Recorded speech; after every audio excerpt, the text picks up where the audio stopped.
Har Har Mahadev. Hello guys, તો સ્વાગત છે તમારું આજના મારા એક ત્રીજા વ્લોગમાં.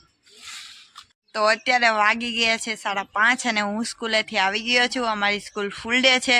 સવારે 10:30 જવાનું અને 5:30 આવી જવાનું. તો આજે આવ્યા છે મારા કાકા. તો અમે અમુક શાકભાજી, અમુક વેલા અને વિશેષ ઝાડવાઓની માહિતી આપશું. તો કેમ છો કાકા, શું કરો છો? હા બેટા, જો ચોમાસાની ઋતુની અંદર આપોઆપ આ વેલા નીકળી જાય છે. આ વેલા છે કંટોલાના, બરાબર. આને કંટોલા આવે. આ જો નાના નાના છે, આ કંટોલા આવે. અને આ કંટોલા માત્ર ચોમાસાની ઋતુની અંદર ઉત્તમ ગણવામાં આવે. હવે તો ખેતીમાં બધા કરે છે, પણ અગાઉના સમયમાં આની નીચે ગાંઠ હોય છે. ચોમાસાની ઋતુ જે આવવાની હોય તો 15 દિવસ અગાઉ વેલા આપોઆપ બહાર નીકળી જાય છે. અને આ કંટોલા જો વર્ષમાં એકવાર ઘીમાં વઘારીને ખાવામાં આવે તો સ્વાસ્થ્ય માટે બહુ ગુણકારી છે. અને આ વેલા અને એની અંદરથી કંટોલા બધા વીણું છું અને પછી આજે આપણે કરશું કંટોલાનું શાક.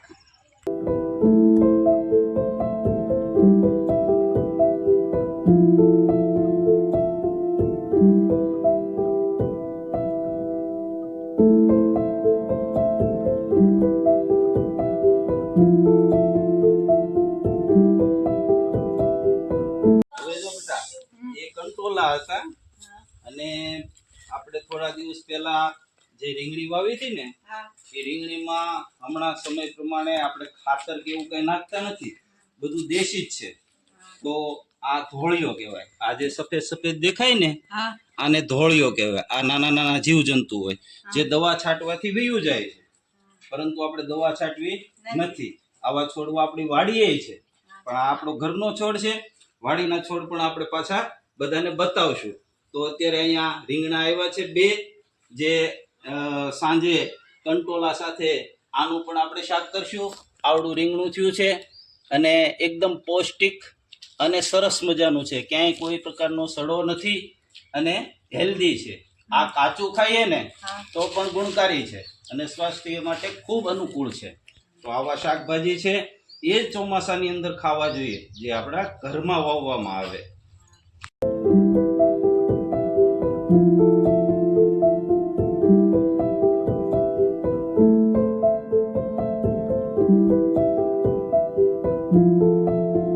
હવે આજે તને કંટોલાનું શાક ભાવશે કે રીંગણાનું? આપણે શું ખાશું? કંટોલાનું શાક ઘીમાં વઘારીને. બરાબર. હવે જો બેટા, આ રુદ્રાક્ષ છે. રુદ્રાક્ષ આ વિષયમાં આપણે સમજાવ્યું હતું, પણ આપણા સબસ્ક્રાઈબરો અને જે આપણને જોઈ રહ્યા છે એ પણ જેમને અનુભવ નથી એ શીખે. તો એ માટે આ રુદ્રાક્ષનું ઝાડ છે. આની ઉપર સરસ મજાના વરસાદી બિંદુ પીડ્યા છે. આ વરસાદી બિંદુ છે. આ ખાલી શરીર ઉપર લાગે ને, આમ હાથ ઉપર લાગે ને, તો એ સ્વાસ્થ્ય માટે ખૂબ જ ગુણકારી છે અને મજા આવે, હેલ્ધી બનીએ. તો આવા વૃક્ષોનો સ્પર્શ કરવો એ પણ ઉત્તમ છે. તો આ જે ફૂલ લાગેલા છે એ ફૂલ, એની ઉપર દાણો બેસે અને એ દાણો પાકે ત્યારે એની અંદરથી 2 મુખી રુદ્રાક્ષ બને છે.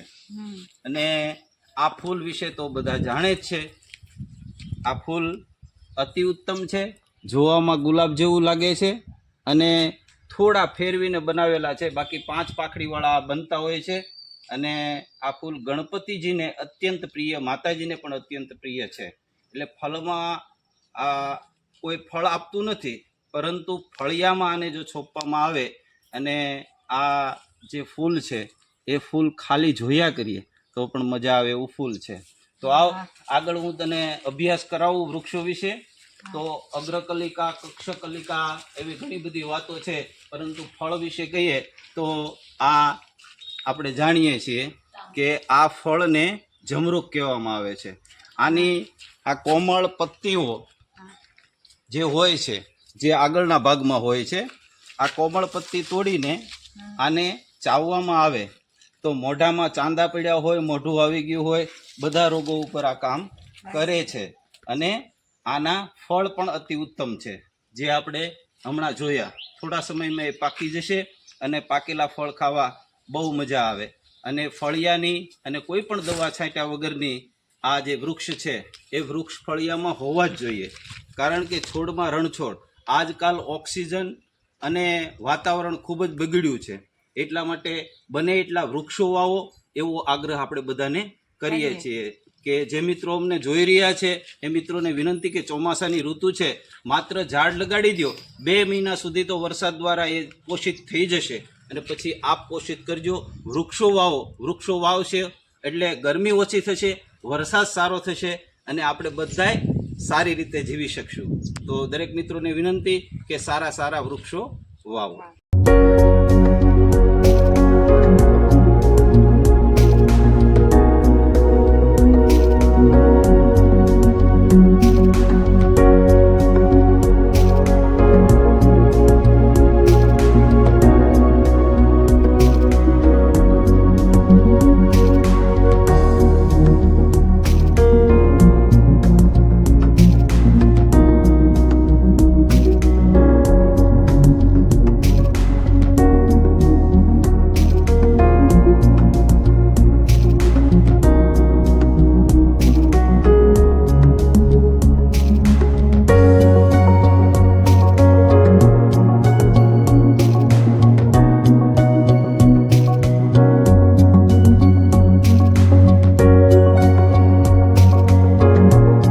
તો મારા કાકાએ આપેલી માહિતી આપે સાંભળી જ હશે.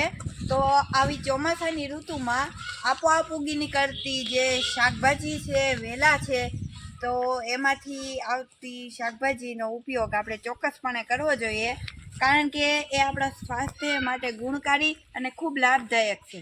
તો આજનો મારો આ શાકભાજી વિશેનો વ્લોગ જો તમને ગમ્યો હોય તો તેને લાઈક કરી દેજો, શેર કરી દેજો અને સબસ્ક્રાઈબ કરવાનું ભૂલતા નહીં. મળીએ નવા વ્લોગ સાથે, ત્યાં સુધી બધાને જય શ્રી કૃષ્ણ.